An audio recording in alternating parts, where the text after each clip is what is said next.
131 mass shootings in the United States so far this year. 93 days and 131 mass shootings, where at least 4 people were injured or killed.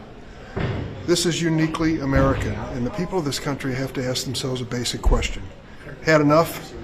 Had enough of sending your children and grandchildren to school and wondering if they're going to be victims of assault rifles? I mean, this is madness. To think that some people rationalize this as part of the Second Amendment is beyond me. I can't believe our founding fathers would make America sign a suicide pact. It comes down to a basic question for the voters of America.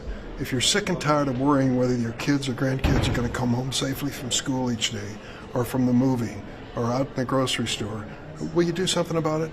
Will you ask candidates for Congress where they stand on banning assault weapons, military assault weapons, which once again showed up in Nashville, Tennessee? I mean, these are basic questions that voters have to care about, and if they don't care about it, it won't change. It's hard for me to explain the other side's point of view.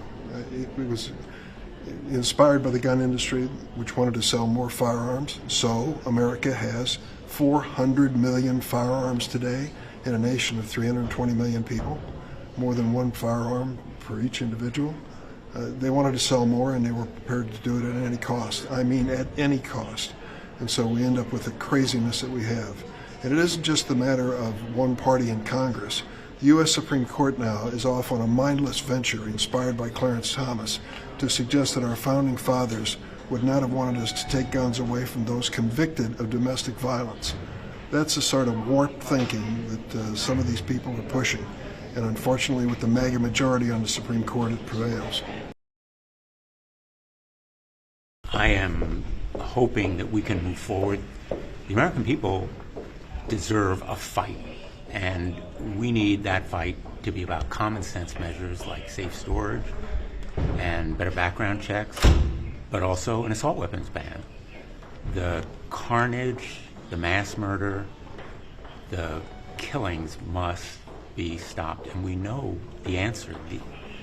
The ban on assault weapons in Connecticut shows that these measures work. Inaction won't work for America anymore. I think we've shown that the gun lobby's grip on Congress has been broken, and the Safer Communities Act shows that there is bipartisan support that reflects the overwhelming majority of the American people who want an end to these mass murders by assault weapons. We know that a ban on assault weapons works, as we've shown in Connecticut, and inaction simply won't work for America anymore. There must be a fight in Congress, and there are people like myself who are prepared to help lead it. I think in terms of the gun violence issue, I have an AR-15. One bullet in the hands of a mentally disturbed person or crook is one too many. Bullet in the hands of people trying to defend their life and property, I don't care what the magazine holds. The goal is to get guns out of the hands of people that are mentally unstable or criminals. So I think the best thing we could have done is had some cops in that school when she shot the place up. I think the best thing I learned from this is that every school in America needs a resource officer, because she literally blew the place apart to get in, and there was nobody there to protect the kids.